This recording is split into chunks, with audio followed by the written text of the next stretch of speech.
우리 집에 이런 거 엄청 많아. 내가 아까 국민들이 지금 분노하고 있어요. 다시 긴장하고 있는 것 같아요. 보니까 참 세상이 이제 저쪽 북한도 이제 마지막으로 가는 것 같아요. 여러 가지 그 정황이 그리고 우리가 한번 오늘 앞에 그 시사 문제 또 좀 하고 이번 주 시사는 뭐 따라가기가 힘들 정도로 바뀌어. 매일 쏴야 되니 매일. 그러니까 하루하루 따라가기가 보통 일이 아니에요. 어제 560발 포격. 560발을 어디서 쐈다고? 포를. 네, 미사일을 동해에서 쏘고 서해에서 쏘고 비행기 150대 떴다가 뭐 12대 떴다가 그냥 뭐 야단 법석인데 우리가 그것이 무엇을 의미하는지를 알아야 됩니다. 그게 뭐를 의미하는 걸까? 북한이 저렇게 거의 보니까 우리가 보기에는 약간 이성을 잃었어. 좋은 말로 하면 이성을 잃었습니다. 그것이 다 미국의 전략에 다 들어가 있어요. 미국의 전략에 다 들어가 있는데 오늘 그런 얘기를 하겠습니다. 내가 그 자료를 이렇게 쭉 뒤지다 보니까 뭐 문재인 요새 야당 맞는데 북한의 존재로 인해서 불안하거나 안전에 침해가 있었던 적은 없다. 이게 어떻게 가능한 얘기예요? 남한 대통령이 어떻게 이제 저 얘기를 BBC랑 얘기랑 이게 그 MBC 미국 방송하고 했을 때 한 얘기예요. 기차 안에서. 그리고 노무현 씨, 나는 지난 5년 동안 북핵 문제를 둘러싼 북측의 입장을 가지고 미국하고 싸워왔고 국제무대에서 북측의 입장을 표명해왔습니다. 그럼 변호사요?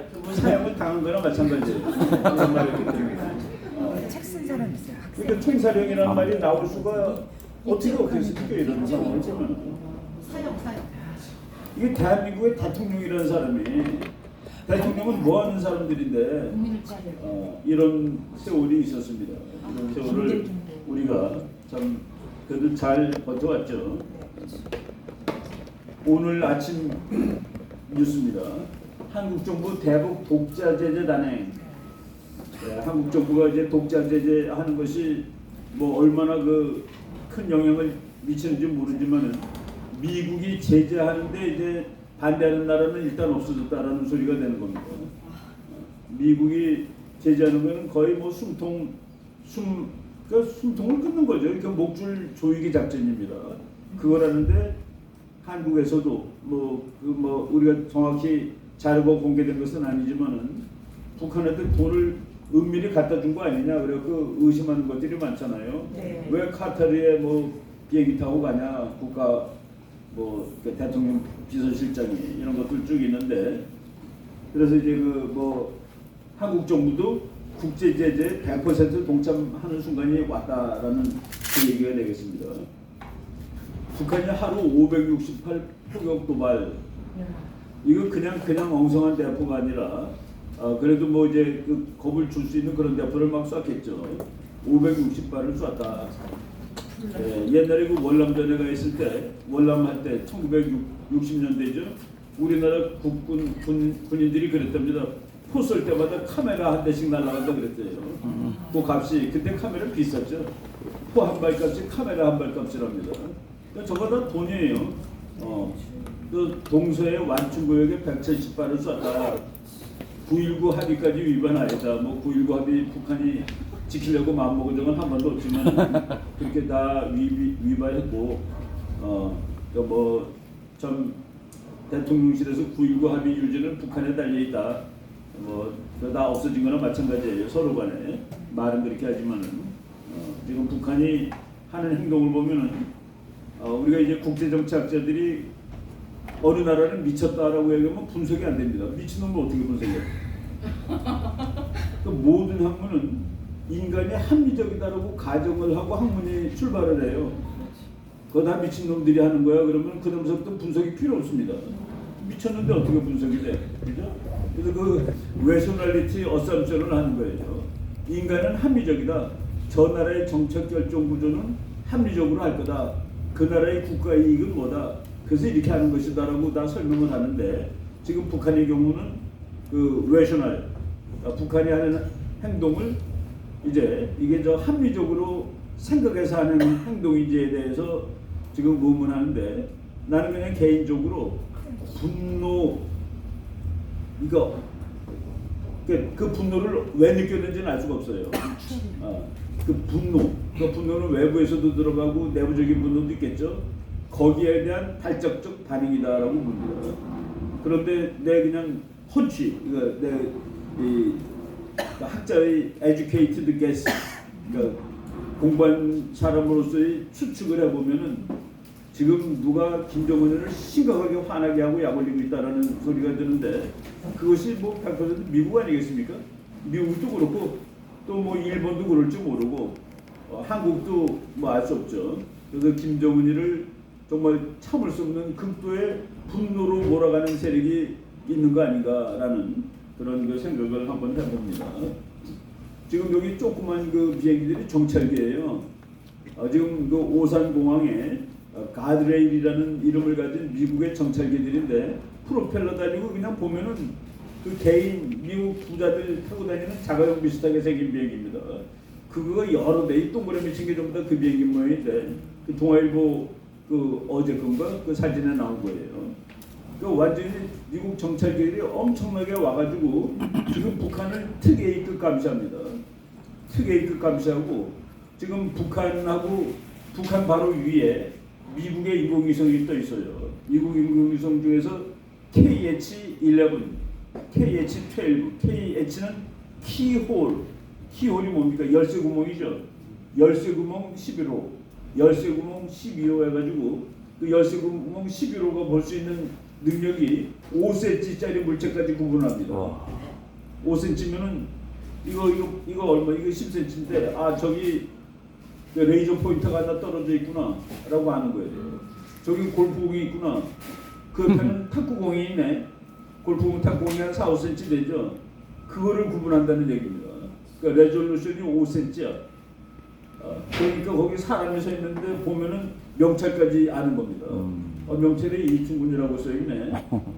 그거를 인공위성에서 보는 거예요. 그런데 어느 지역이 특별 감시 대상이 되면은 그 미국의 인공위성이 평양에 딱 떠 있으면은 그 지구 도는 데 따라서 평양이 움직일 거 아니에요. 지구에 따라서 그 인공위성도 똑같이 움직이는 겁니다. 항상 위에서 내려다 보는 거예요. 그래갖고 지금 일거수일투족을 다 보는 그런 상황이 지금 한반도에 마련되고 있습니다. 그 비행기가 북한 비행기가 몇 대가 떠서 어디로 왔다를 한국이 다 알고 있잖아요. 미국이 다 알고 있고 지금 뭐 북한 군용기 12대가 편대 비행했다. 그랬더니 우리가 30대 가서 쫓아내었다. 그 다음에는 또 150대가 나왔다. 150대는 북한에 있는 뜨는 비행기 다 나왔다고 보시면 됩니다. 그거밖에 안 되나? 한 900대 정도로 나오는 비행기, 북한이 갖고 있는 비행기를 한 950대 보는데 이런저런 이유로 해서 그냥 뜰 수 있는 거는 150대 정도, 한 200대 다 뜨지 못합니다. 우크라이나가 망할 때 비행기가 6,000대 있던 나라예요. 1990년에. 그런데 그 30년 후에 뜨는 비행기가 120대였습니다. 그때 이제 러시아한테 침략을 당한 거죠. 근데 북한이 지금 북한 공군기는 거의 못 쓰는 거로 보면 됩니다. 이 과학기계들은 그 비율이 그러니까 아주 좋은 거하고 아주 나쁜 거하고 비율을 계산해 보면은 그러니까 쉽게 얘기할게요. 나는 500m 가는 기관총을 가지고 있어.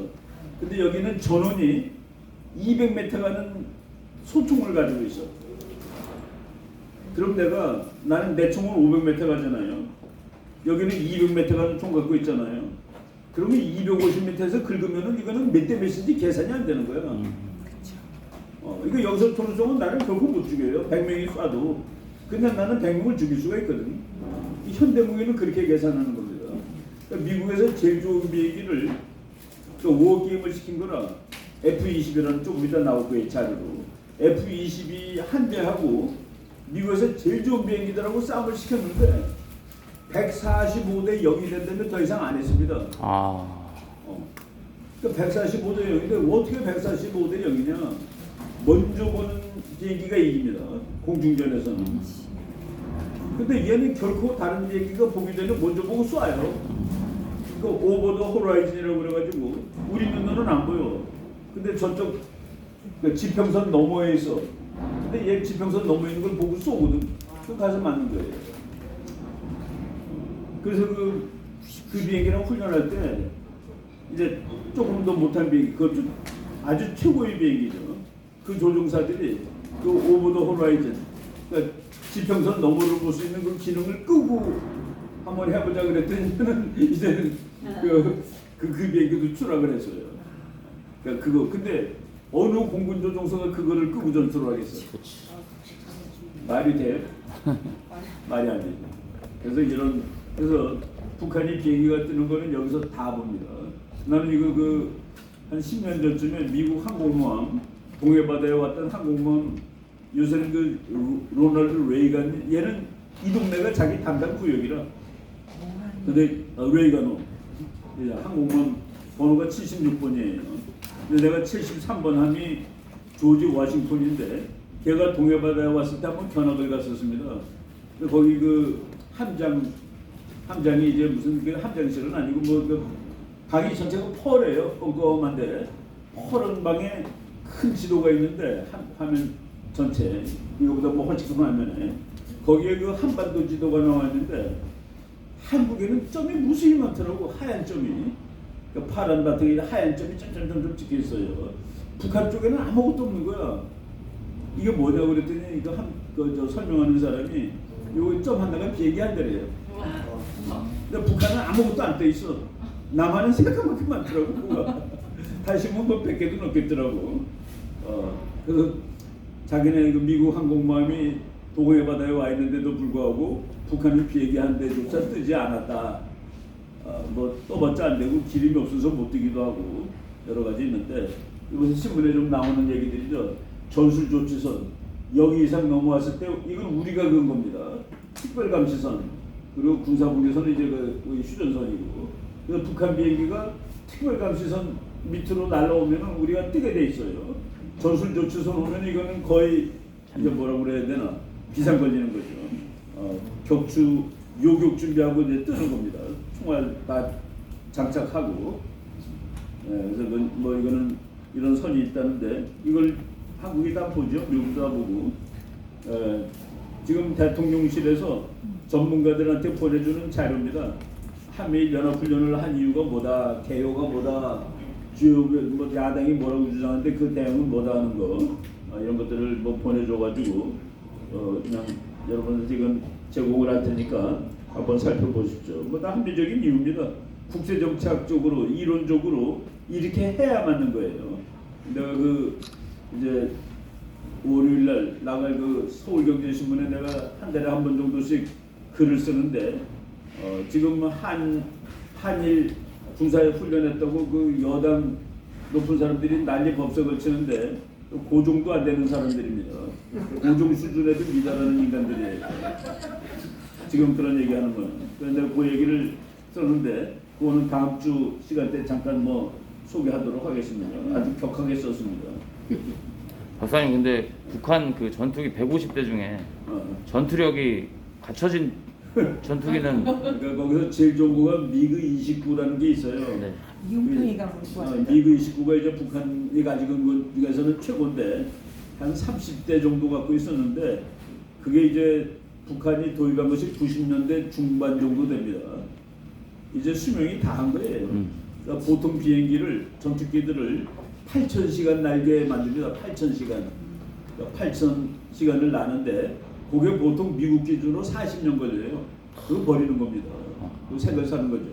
왜저 원 아웃 되는 거야. 그러니까 뭐 달아서 없어지는 거가 40년이고 8,000시간으로 치는데 그리고 이제 새 거를 안 쓰고 있어도 원 아웃 됩니다.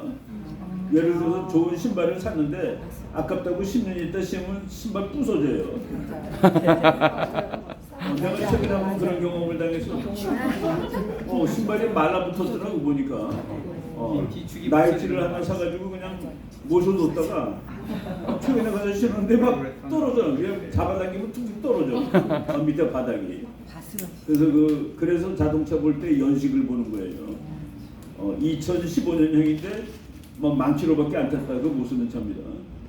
7년 됐는데 10,000km밖에 안 타면 안 돼. 차라리 2015년에 7만 킬로 탄 차량이 날 수도 있는 거예요. 그래서 미국에서 이제 농담반 진담반으로 할머니가 타고 다니던 차는 사면 안 된대. 그러니까 마일이 별로 없어. 오래된 차인데 깨끗하고 마일이 없어요. 근데 그거 사면 안 된다고 그렇게 제가 가르쳐 주는데 이제 그 미국이 약 올리는 거 보세요. 북한이 최근 미사일을 한 번에 2발 이상 발사한 시험들을 보면 그러니까 이 사람들이 이게 정확해요. 북한이 미사일을 빵 쏘고 조금 있다 또 쏘고 그러는데 짧을 때가 9분 길게는 22분이다. 이거는 핵전쟁 못하는 겁니다. 이렇게 쏘는 핵전쟁은 없어요. 그래서 북한 미사일 연속 발사 능력이 부족해서 한국하고 미국이 언제든지 요격 가능하다. 핵작전을 운영하려면 미사일 발사 간격을 길어도 20초에서 30초 이내로 해야 된다. 그렇죠? 그러니까 보면은 그래서 이제 공부는 끝이 없는 거예요. 저 브루스 베넷 박사는 뭐 군사 문제에 관해서는 아주 참 뭐 미국에서 제일 가는 사람이 특히 한반도 문제 전문가인데 랜드 연구소는 미국 공군을 위해서 만든 연구소입니다. 그 연구소에서 이제 평생 근무한 사람이니까 택티컬한 거, 군사 무기 이런 데 관한 아주 능력이 그러니까 북한이 쏘고서 한 발을 뭐 예를 들어 5시 15분에 쏘고 둘째 발을 5시 뭐 35분에 쐈다 그러면 그거는 핵전쟁하는 무기가 아니에요. 그러면 그 시간 내에 미국이나 한국이 요격해서 포대를 깨버릴 수가 있습니다. 20초 내지 30초에 발사를 해야지 핵전쟁을 하는 거다. 그래서 북한은 핵무기가 있는데 뉴클리어 웨폰 시스템은 없습니다. 핵무기 체계라는 거는 그 무기를 가지고 전쟁을 할 수 있는 그러니까 우리가 이제 군대 가서 총을 전부 다 배부를 받아요. 그러면 이제 0점을 맞춥니다. 0점을 맞추는 게 이제 뭐 끼릭끼릭하고 뭐 돌리고 쏴보고 쐈는데 보니까 내가 정조준인데 옆으로 나갔다. 그럼 그걸 또 조종하고 또 쏴보고 그래서 조종을 할 때는 그걸 0.4격이라고 합니다. 그러니까 자기가 내 눈에 맞는 총을 가져야 되는 거예요. 그래서 남이 총 잘 쏘는 사람 총 빌려서 쏘면 안 맞습니다.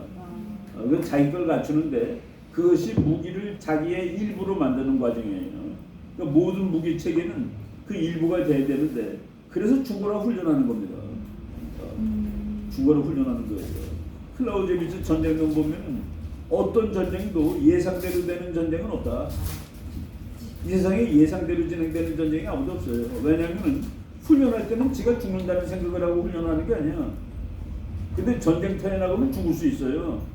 그래서 모든 게 달라지기 때문에 그 에러를 범하게 되었습니다. 그거를 클라우제비츠는 학술용어로 프릭션, 마찰이라고 썼습니다. 그 마찰 때문에 아무리 열심히 훈련을 잘한 군대도 전쟁터에 가면 제대로 못 싸운다는 그 얘기인데 지금 이 사람이 아주 결정적인 언급을 한 거죠. 이거 가르쳐 준 겁니다. 일부러. 북한 잘 들어. 너네는 아직 핵전쟁 못하는 녀석들 아니야? 너네가 한 방 쏘고서 다음 번 쏘는데 9분 걸리는 동안에 우리는 가서 니네 거다 부술 수 있어. 그렇게 얘기를 한 거죠. 근데 박사님 첫발이 와서 명중 예를 들면 서울이나 뉴욕을 때린다면 어떻게 되나요? 초탄이 명중할 수가 있죠. 네. 초탄이 명중할 수가 있는데 그래서 이제 그거 북한이 예를 들어 장사포, 장거리 사정포 그게 이제 몇만 문이 있고 가만 놔두면 서울이 초토화 되는데 맨 처음에 나오는 거를 우리가 못 막을 수 있어요.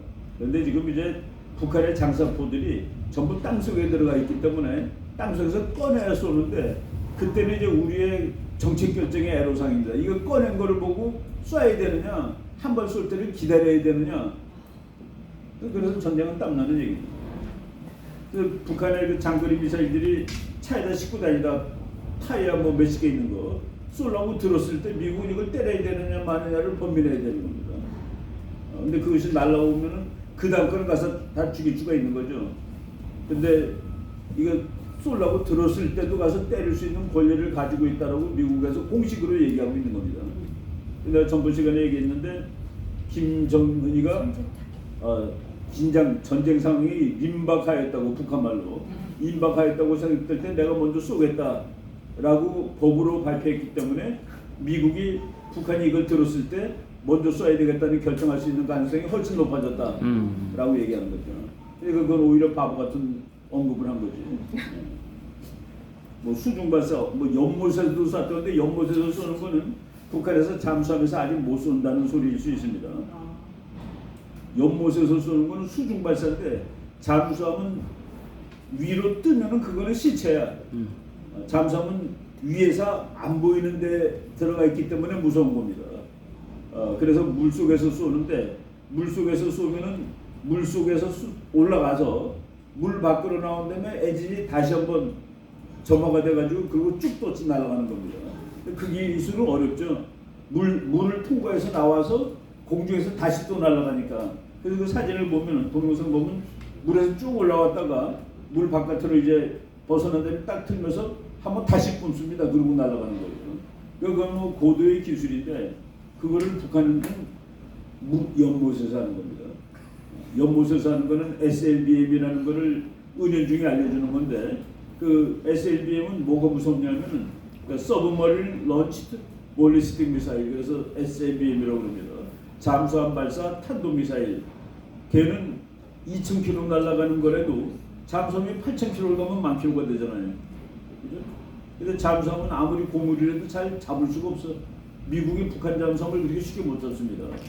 그러니까 어느 날 평화시에 몰래 그거를 해가지고 하와이 부근 한 1,000km 지점에 가가지고 협박을 할 수 있죠. 그래서 이제 애로사항인데 한국이 이번에 수중 발사장 발사를 포착하지 못했다고 해서 킬체인이 효과가 없다고 말할 수는 없습니다. 이제 미국 전문가들이 이런 식으로 얘기를 하는데 뭐 우리나라는 지금 킬체인이라는 그러니까 북한 미사일을 잡는 시스템이 있어요. 그런데 미국에서는 그거 니꺼 하지 말고 그냥 통합해. 한국, 미국, 일본 통합하면 되잖아. 니꺼 죽불나게 니꺼 만들어서 뭐하냐 함께 하지 쪽으로 지금 계속 가고 있습니다. 최근에 한국 정부가 그 말을 노골적으로 하지 않았지만은 북한이 핵가지고 저러니까 전술핵 무기를 다시 한국에다 갖다 놓자. 옛날에 한국에 전술핵 무기 있지 않았느냐. 춘천에도 있었고 뭐 오산에도 있었고 다 미국 기지마다 핵폭탄이 있었습니다. 많을 때는 600발까지 있었어요. 근데 이제 노태우 대통령 때 다 철수했습니다. 북한 너도 없애요. 그랬는데 뭐 안 없앴죠. 근데 그걸 지금 다시 갖고 들어오자 그랬더니 미국 쪽에서는 아니 그 방위망을 한미일 3국이 통합하면 되는데 뭘 또 갖고 들어가냐라고 얘기를 하고 있어요. 근데 전술핵 무기를 다 없애가지고 그때 그러니까 노태우 대통령이 있을 때예요. 그때가 2000몇 년, 2003, 4년 되는 것 같아요. 네. 정확한. 하여간 뭐 노태우 대통령이 있던 시절에 우리나라에만 맥시멈 600발이 있었는데 지금 미국이 전술핵이 200발밖에 없어요. 다 없었어. 다 해체하고. 그래서 이제 그걸 다시 갖다 놓기도 뭐하고 그렇다고 해서 뭐 한 방에 그냥 뭐 평안남도 다 날아가는 걸 갖다 놓기도 뭐하고 뭐 그런 겁니다. 근데 그 대신에 미국 항공모함들 다 싣고 다니니까 옆에 와 있는데 꼭 갖다 놔야 되느냐는 식으로 얘기를 하면서 미국이 주장하는 걸 이렇게 얘기하는 겁니다. 세 나라가 미사일 방어망을 통합하면 되지 않겠어? 이거 미국이 요구하는 사항이죠.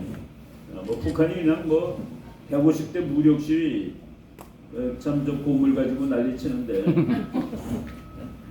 그래서 이제 다른 나라들 반응하는 거 보세요. 일본이 신형 패트리어트 미사일로 다 바꿉니다. 있는 거를. 패트리어트 미사일은 날아오는 미사일을 맞추는 거예요. 그러니까 일본의 방어망이 대폭 증강되는 거죠. 그래서 뭐 그리고 북한이 오늘은 이제 150대 하고서 지금 계속 하고 있는데 이게 지금 미그 29가 날아가는 겁니다. 북한 중에서는 제일 좋은 건데 저게 이제 우리나라로 치면은 F-16하고 싸워서 F-16이 항상 이깁니다. 근데 F-16은 우리 갖고 있는 것 중에서 그냥 중체예요. F-16보다 더 좋은 게 F-15, 그보다 더 좋은 게 F-35. 그래서 지금은 뭐 한국 공군 갖다 놓으면 핫바리밖에 안 되는 그런 건데 그걸 가지고 뭐 훈련한다고 막 난리치는데 저거 기름 얼마 쓰는지 한번 볼까요? 뭐 150대 12대 전부 그러는데 미그 21이 30분 비행하려면 1,500리터가 들어갑니다. 그 시간당 3,000리터로 시간당 3,000리터. 우리 1년 동안 내리쓰면 3,000리터 못 쓰지. 차 매일 타고 다녀도. 근데 비행기 1시간 나는 거예요. 그 고물 비행기. 북한이 그런 기름이 있나? 있나? 여기 고물 비행기 보세요. 딱 봐도 고물이지. 난 저거 타는 사람들 불쌍해요. 이번에 떨어진 것도 있고. 공군 용어로, 공군 병사들 용어로 고래 잡으러 갔어요. 그래요. 이제 우리나라 비행기들이 위험하면 바다로 갑니다. 추락할 때 육지에 떨어지게 되면은 인명 피해가 많으니까 그래도 참 애국자들이죠. 뭐 해가지고 그냥 바다 쪽에 가서 떨겨뜨려요. 도무지 더 날 가능성이 없는 비행기들. 그래서 이제 고래 잡으러 갔다라고 의미로 공군 병사들이 그렇게 얘기하는데 북한 비행기 고래 잡으러 무수히 갑니다. 중국의 비행기, 중국 항공모함에 이렇게 돼 있잖아요. 스키 점퍼가 돼 있는데 스키 점퍼다가 물로 풍덩한 거 신문에 안 나오죠. 뭐 10몇 대 이상 들어갔어요. 지금 북한에 이런 이 비행기가 언제 나온 거냐? 1955년에 나온 거예요. 1959년에 이제 소련 공군이 처음으로 운용을 시작했고, 1985년에 마지막 미그 21이 생산된 겁니다. 그 생산이 끝난 것이 지금 37년 됐죠. 아까 내가 그랬죠. 비행기는 40년 날면은 끝나는 거로 친다고. 그럼 저 끝난 비행기지. 그러니까 이제 뜨다가 우왕좌왕하고 난리법석 났다고 이제 추락했다 우왕좌왕. 북한 전투기 여러 대 추락, 회항 등 정황 고착, 북 발표 수치 부풀 예정. 그러니까 150대라고 북한 신문에 나왔는데 100대 정도가 떴을 거다. 뭐 뜨다가 그냥 뭐 우왕좌왕하고 막 상상해 보세요. 갑자기 그냥 뜨라고 왜 그런지 뭐 미치겠다고서 이제 그런 거죠. 네. 예상치 못하게 레이건이 회항했기 때문에 북이 급히 대대적 대항에 나선 것. 레이건호가 9월 23일 날 부산에 왔다가 9월 30일 무렵까지 이제 동해바다에서 훈련을 했어요. 근데 북한이 9월 30일 날 일본을 넘어가는 4,500km짜리 미사일을 쏘니까 가다가 돌아왔습니다. 가다가 돌아온 다음에 지금 북한이 비행기 띄우는 겁니다. 전투기 중 한 대는 추락, 급히 착륙하거나 이륙 못한 전투기도 뭐 이렇게 나오는데 조금 불쌍해요. 군인들이 다른 놈은 예를 들어서 좀 더 우리 바이크 트립을 가자.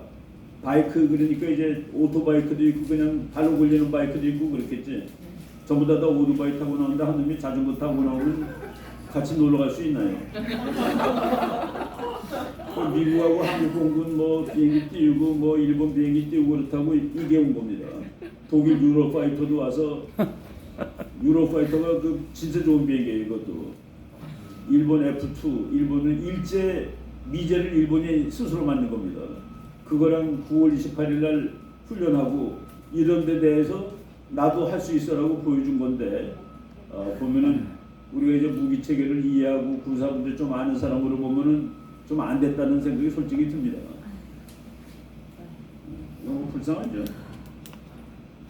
뭐 전투기 추락했다는 건 보이스 오브 아메리카에서 나오고 요거 지금 무지무지하게 지금 북한이 약이 오를 대로 오른 겁니다. 김정은이도 약이 막 올랐어요. 그리고 요거는 어제 거죠. 이거는 WION이라고 내 드문드문 보는데 World in One News. 그러니까 뭐 세계를 그냥 그 한마디로 소식 전해주는 뭐 그런 유튜브인데 평양 flies 10 fighter jets near border. 38 휴전선 부근에 그냥 10대 비행기를 북한이 날렸다 띄웠다 뭐 그러는데 이건 뭐 그냥 뭐 아까 그랬죠. 상대가 안 된다고. 상대 안 되는 얘기를 미국 조종사를 수십 년 1980년부터 2010년까지 미국 파일럿 한 사람입니다. 36년 동안 비행기 탄 사람이 핸드릭스라는 사람이 핸드렉스 자기가 자기 뭐 SNS에 올린 거예요. F-22 비행기입니다. 이게 지금 이놈이 세계에서 제일 좋은 비행기인데 F-35가 얘보다 나중에 나왔는데 F-35는 여러 나라한테 판 겁니다. 이거는 미국이 한 대도 안 팔았습니다. 다른 나라한테. 얘가 1등이에요. F-35는 얘한테는 안 됩니다. 근데 이거 F-22인데 모든 조종사들 2차 대전 때 정말 끝내주는 에릭 하트만이라는 사람이 먼저 보는 자는 이미 전쟁에서 반은 이긴 거야. 이게 비행기 그러니까 공중전을 영어로 독파이트라고 그래요. 개싸움이라고 그래. 왜 독파이트라고 그러는지 모르지만 이건 독파이트 그러면 개싸움으로 번역하는 게 아니라 공중전이라고 번역해야 됩니다. 전투기들끼리 공중전하는 거. 근데 그 독파이트에서는 먼저 상대방을 본 사람이 반은 이겼다. 그리고 먼저 상대방의 꽁무니에 붙은 사람이 다 이겼다라고 보면 됩니다. 그러니까 이제 항상 적기에 뒤에 붙는 것 이것이 이기는 첩경이에요. 그러기 위해서는 비행기가 한 바퀴 도는 반경이 짧을수록 좋은 겁니다. 멀리 도는 비행기하고 빨리 도는 비행기하고는 빨리 도는 비행기가 항상 그 상대방의 꽁무니에 가서 붙을 수 있거든요. 근데 요새는 안 보이는 데서도 쏘니까 뭐 그런 걸. 근데 이제 F-22는 always see first, 항상 먼저 보고 in a way Hartman could never have imagined. 하트만이라는 이 2차 대전의 영웅이 결코 상상해보지 못할 정도로 항상 더 먼저 보는 비행기다. 그리고 먼저 보고 컴퓨터로 그냥 파이어만 누르면 되는 겁니다. 그 미사일 날아가서 그냥 가만 놔두면 되는 거예요. 그냥 가서 맞히니까. 비행기 따라가는 대로 따라가서 맞히니까. 얘보다 다음으로 좋은 비행기를 F-15로 치는데 우리나라가 갖고 있는 거죠. 얘가 그냥 F-15랑 마음 놓고 싸워. 그러니까 F-15 Watch on F-22 take on F-5-15 F-15 F-15 다섯 대하고 이놈하고 한 걸 보라. And dominate them. 그리고 이기는 거를 보라. 그러니까 다섯 대만 이기는 게 아니라 몇십 대도 이기는 겁니다. 몇십 대도 이길 수 있는 거죠. 바로. 그래서 그 북한은 공군에 관해서는 전쟁 나는 그 다음날 북한 공군은 한 대도 못할 겁니다. 그렇게 보면 되죠. 전면전을 만약 한다고 그러면은 비행기가 뜨려면 기름이 있어야 되죠. 원유 수입하는 거 보세요. 이게 금년도 그 CIA 월드 팩트북인데 금년 6월달에 나온 겁니다. 원유 수입량이 한국은 하루에 3,500 이거 D가 이제 per day예요. 하루에 305만 7천 배럴. 1배럴이 옛날 때들 해적들 보면 둥그런 그 나무로 된 배불뚝한 물통 있죠, 물통. 오크통. 배불뚝한 물통. 오크. 그거를 영국 기준, 뭐 미국 기준 비슷비슷한데 160리터를 1배럴로 칩니다. 근데 우리나라는 하루에 300만 배럴을 사와서 그걸 다 써요. 근데 북한은 하루에 1,640배럴을 사옵니다. 그러니까 우리나라의 0.35%야. 그러니까 우리나라 하루치가 북한 300일치입니다. 길 먹는데 비행기를 띄워서 오죽 화가 났으면 얼마나 누가 너 지금 심하게 약 올리고 있니? 라고 물어볼 수 있어요. 김정은 이딴 도발로 민생행보 이어갈 전망이라고 SBS에 나왔어요. 이 기자들은 어느 나라 사람이야? 그러니까 국제정치의 그 기본을 이해를 전혀 못하는 얘기를 하는 겁니다. 그냥 막 생각나는 쓰는 거야. 이딴 도발하면은 북한의 목이 더 졸리는데 어떻게 민생행보를 이어가? 도발을 안 해야지. 그 모자 쓰고 있는데. 그리고 뭐 엊그제는 이렇게 빙빙 날아가는 거 쏘았다면요. 당연하지, 비행기니까. 크루즈 미사일은 비행기처럼 날아가는 겁니다. 그 속도가 느려요. 속도가 한 시속 800km 정도 돼. 그런 조금 과정하면 소총으로도 맞출 수 있어요. 그래서 이런 건 발표도 안 하는 겁니다. 저건 다 그냥 아무 때나 잡을 수 있는 거니까.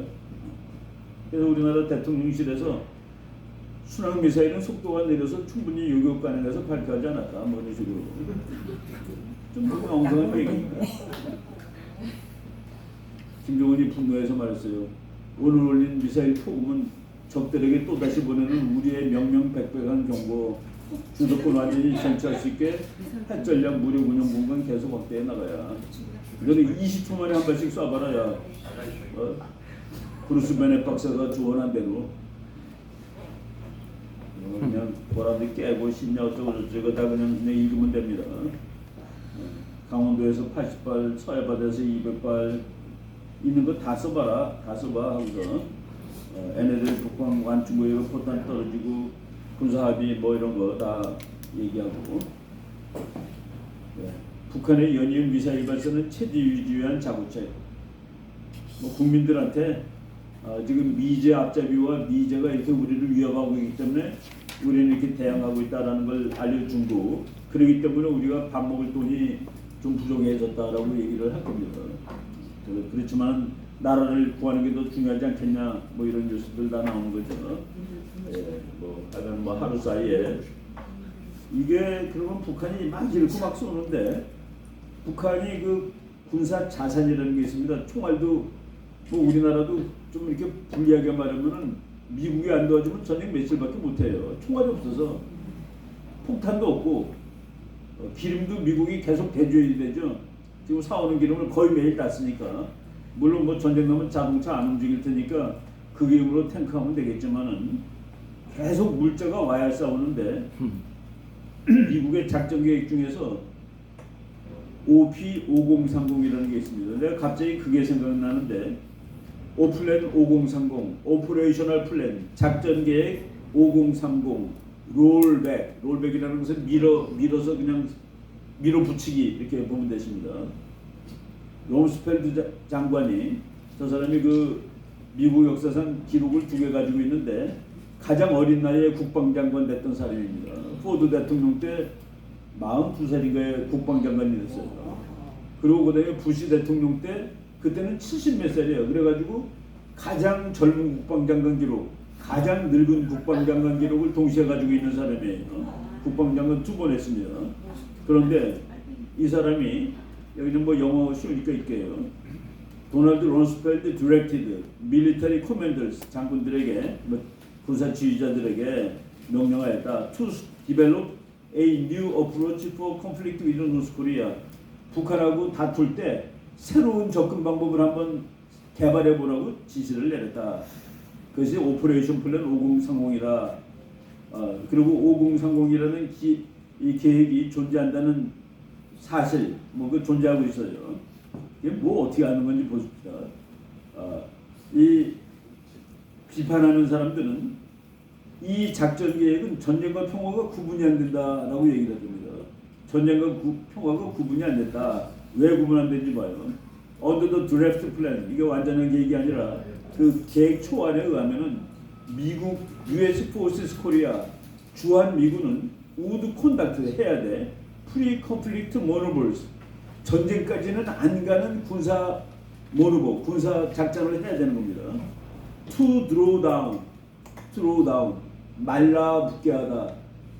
그러니까 말라붙게 하는 거예요. 그러니까 돈 주머니에 다 날리게 하는 거예요. Draw down North Korea's limited military resources. 북한의 한정된 군사 자산을 다 고갈시키기 위한 작전을 하라. 이게 뭐냐면은 이제 군산에 미국 비행들이 제일 많이 와요. 군산공항에 오면은 그놈들이 어느 날 쫙 그냥 몇 대가 웅 하고 떠서 북한으로 달려갑니다. 그 북한에서는 좀 미국 놈들이 온다고서 떠요. 근데 미국 비행기가 빨리니까 뜨면은 이제 한참 약 올리고 돌아오는 거야. 그 다음날 또 가. 그럼 걔네 또 떠. 그 다음날 또 가. 또 떠. 그렇게 보내면 안 떠. 기름이 없어. 그게 5030입니다. 그러니까 이거는 전쟁하고 평화하고 거리 그 경계선이 너무 애매해. 이거를 하다 보면 그죠? 얘 작전 계획 5030인데 나는 지금 북한이 저러는 걸 보고서 미국이 5030을 은밀히 하는 건가 하는 생각을 했습니다. 그러니까 그러니까 무지하게 분노해가지고 막 나오는데 너네 그 있는 기름마저 다 쓰면 어떡하려고 그래? 라고 우리가 draw down North Korea's limited military resources를 하기 위해서 pre-conflict 전쟁까지는 아니지만은 그 모누버 작전, 모누버라는 거 뭐 비행기 막 날아가고 이런 게 모누버예요. 탱크 가는 것도 모누버고, 그리고 막 미사일 쏘게 하는 것도 뭐 미사일이 북한이 뭐 몇만 발 있는 건 아니잖아요. 근데 뭐 그냥 길이 쉬지 않고 쏴대니. 그리고 요거는 또 왜 하냐면 국가들별로 저놈들이 어떻게 반응하느냐를 테스트하는 겁니다. 그래서 그 정신병원에서 말이죠. 제일 치료하기 어려운 환자가 아무 말도 안 하는 놈이야. 그럼 치료가 안 돼. 그 정신병, 그 정신과 의사가 막 반응하는 걸 보고 치료하는 겁니다. 지금 북한이 막 반응하잖아요. 뭔가에 우리가 막 미친 듯이 반응하는데 이거가 전부 다 데이터 컬렉션이 되는 겁니다. 미국이 참 재밌어 그런 거 보면 그 RC-135라는 서베일런스 에어크래프트 이걸 이제 공개한 거입니다. RC-135라고 이제 그냥 수송기를 이제 R이 들어가면 레코네선스라고 그래가지고 이제 정찰기 하는 거예요. RC 그러니까 수송기에다가 R 기능을 집어넣은 거라. 그게 이제 북한까지 막 날아가면은 이제 북한은 화나지. 이놈이 그 안경 큰 거 낀 놈이 오니까 나 자기 쳐다보려고 그래서 픽 돌아오고 그런 걸 하는데 RC-135가 하는 것보다도 이제 눈에 보이는 전투기들도 합니다. 그러니까 스텔스가 하면 또 북한이 몰라서 재미가 없고 미국이. 그래서 이 사람이 그 젊었을 때 이런 스펠드예요. 이 사람이 그 이라크 전쟁 때 제일 먼저 때리자고 그런 사람이고 우리나라에서 주한미군 철수한다는 그 아주 다혈질인데 레슬링 선수 출신이야.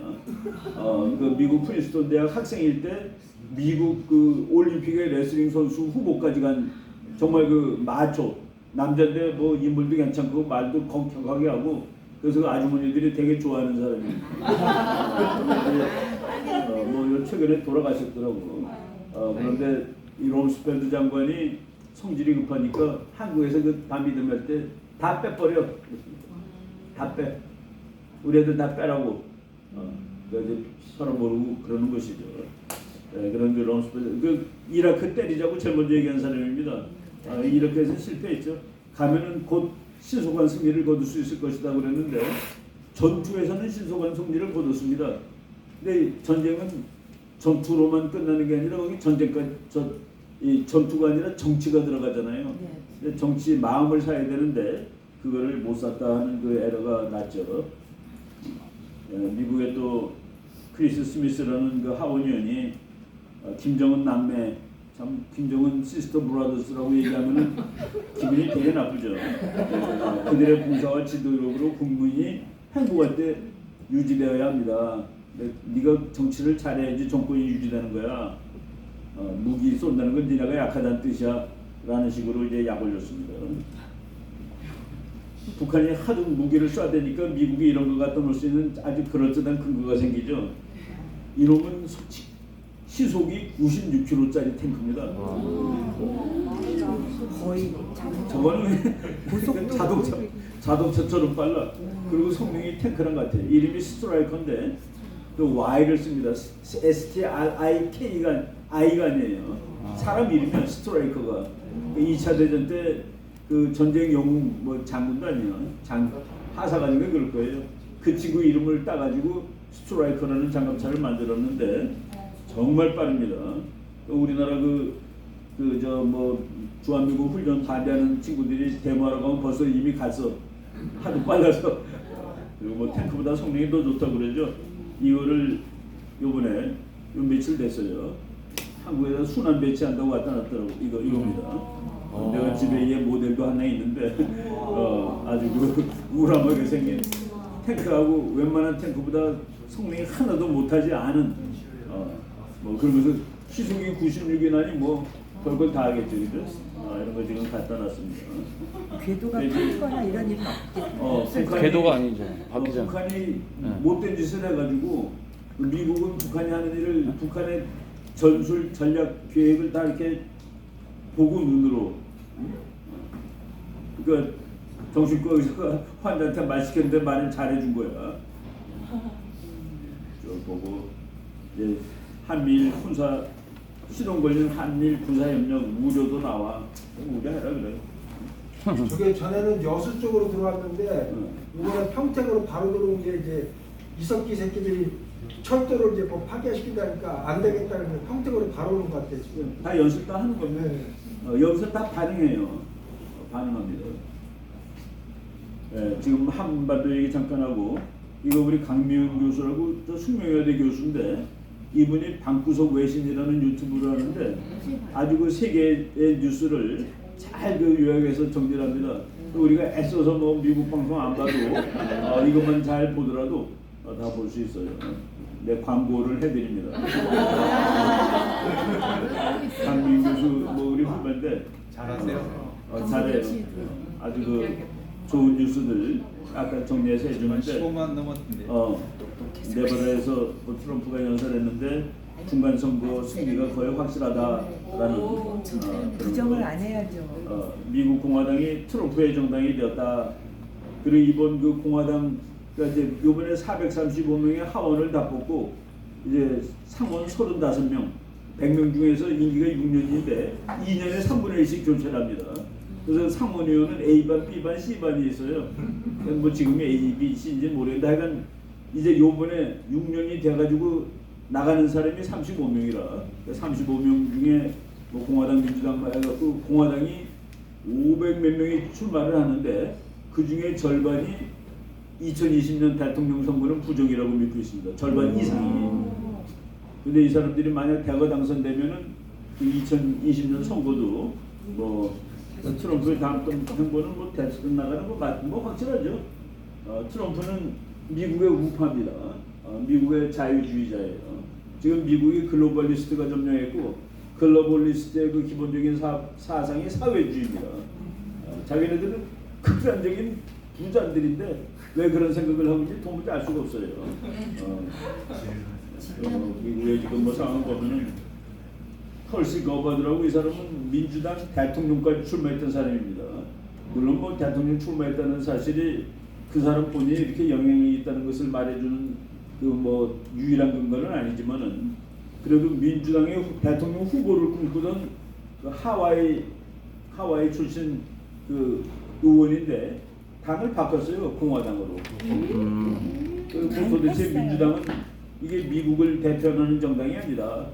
of the people, for the people, by the people이 그 미국의 기본인데 그래가지고 이 사람 이렇게 그래도 대통령 후보까지 나왔던 사람이 당을 바꾸면은 민주당한테는 충격적인 일이 되는데 그런 일이 이번에 나타났고 뭐 이러면 딱 덥석 이제 트럼프 같은 사람이 이제 또 한마디 해주고 그러면은 당선되겠죠. 그래서 텔시 거버드입니다. I believe in a government that is of, by, and for the people. 나는 국민에 의한, 국민을 위한 뭐 국민의 정부를 믿는다. Unfortunately, 불행하게도 Today's Democratic Party does not. 오늘날의 민주당은 그렇게 믿지 않고 있다. 이런 거. 그리고 지금 뭐 개인적으로 또 뭐 이거는 뭐 무슨 주야? 알래스카 주의 그 뭐 또 상원의원으로 나온 사람인데 알래스카는 상원의원은 2명이고 하원은 1명입니다. 모든 주는 똑같이 인구가 많던 적던 상원의원 2명을 가지게 돼 있어요. 근데 하원의원은 인구 비례인데 캘리포니아는 53명입니다. 알래스카는 1명이에요.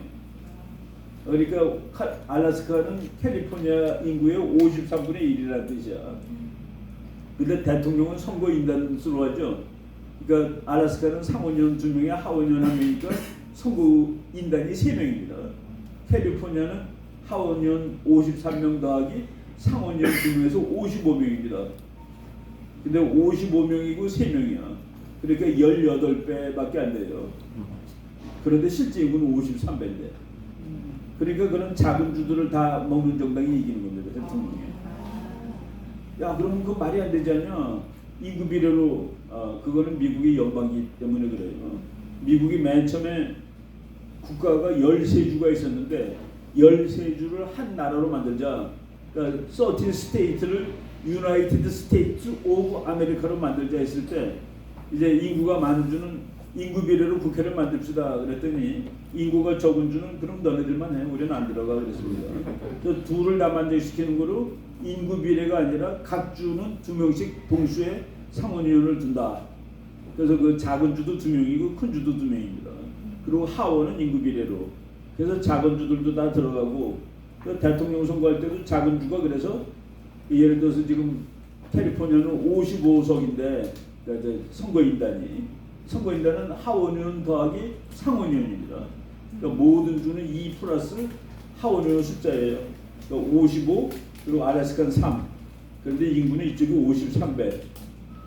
그러니까 알래스카도 화 안 나고 요새 그 캘리포니아는 화가 좀 나겠지. 그래서 그 미국 민주당은 이제 표대로 하자, 그 인구대로 하자, 한 표라도 많이 얻은 사람을. 근데 그거는 미국 헌법에 위반됩니다. 미국 헌법은 각 주들이 모여 산 거기 때문에 인구 많은 주가 인구 적은 주의 견해를 완전히 무시하지 못하게 그런 제도들이 다 잘 돼 있죠. 캘리포니아 독립하면 경제력이 세계 6위래요. 그럼 네. 텍사스가 프랑스랑 비슷합니다. 텍사스가 2위인데, 뭐 미국 한 주가 요새 그래도 이제 다른 나라들이 많이 커서 뭐 지금 그런데 옛날에는 뭐 약간 미국 일본이 미국에 한 도시밖에 안 된 적도 있었어요. 뭐 몇십 년 전에는.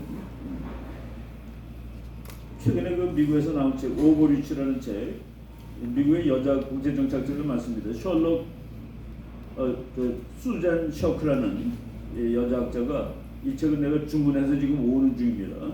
오버리치. 중국이 이거 미국 사람들이 중국을 기를 때 중국이 자유주의 국가가 되면 미국 비슷한 나라가 될 거다. 중국이 잘 살아도 미국 비슷한 나라가 되면 두 나라 사이좋게 잘 지내. 싸울 이유가 없어.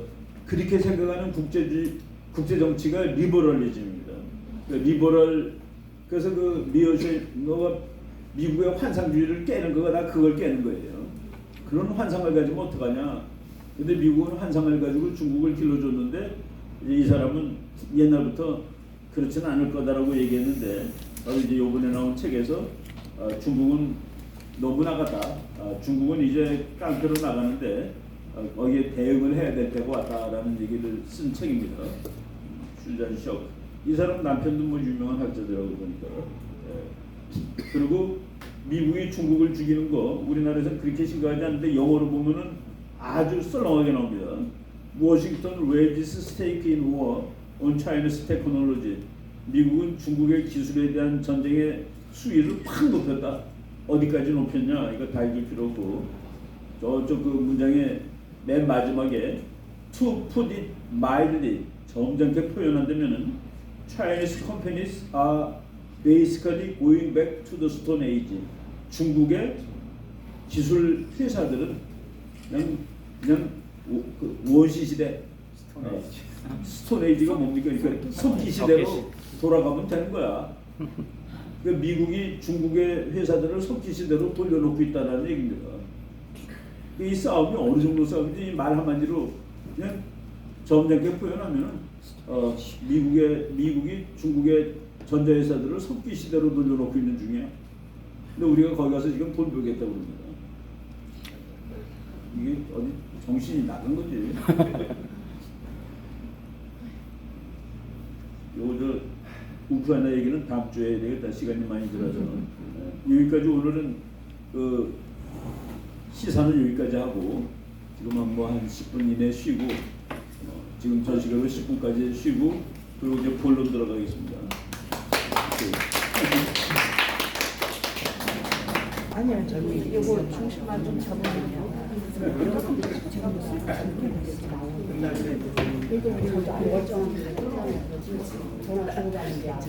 아무 있어 없지.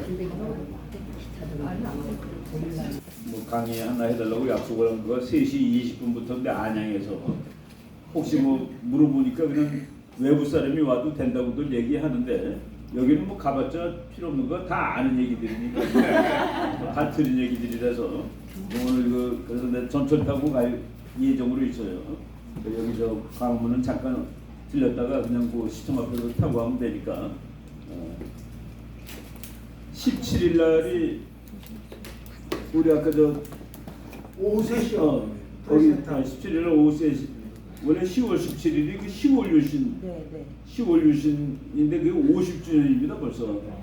그래가지고 그날 뭐 기념 세미나를 하는데 뭐 나도 논문 하나 이제 그때 이제 국가 안보에 관련돼 가지고 박정희 시대 발표하는데 3시부터 3시부터 하니까 뭐 가면은 뭐 논문집 같은 거 아마 얻을 수 있을 거예요. 오케이, 그건 뭐 그냥 광고를 하고 강대국 국제정치 비극 뭐 이걸 우리가 책들 있는 사람 보면 되는데 그냥 책을 보는 요령 어떻게 보면은 좋은지 그거 그냥 오늘 간단하게 말씀드리겠습니다. 스타디 퀘스천 이제 뭐 이 세상 문제를 볼 때 일단 호기심을 가지고 문제를 만드세요. 영어로는 프로블레메이션이라고 그러는데 문제를 만들 줄 아는 거가 대단히 중요합니다. 논문 제목을 이제 각각 학생들이 논문 쓰겠다고 써왔는데 평생 써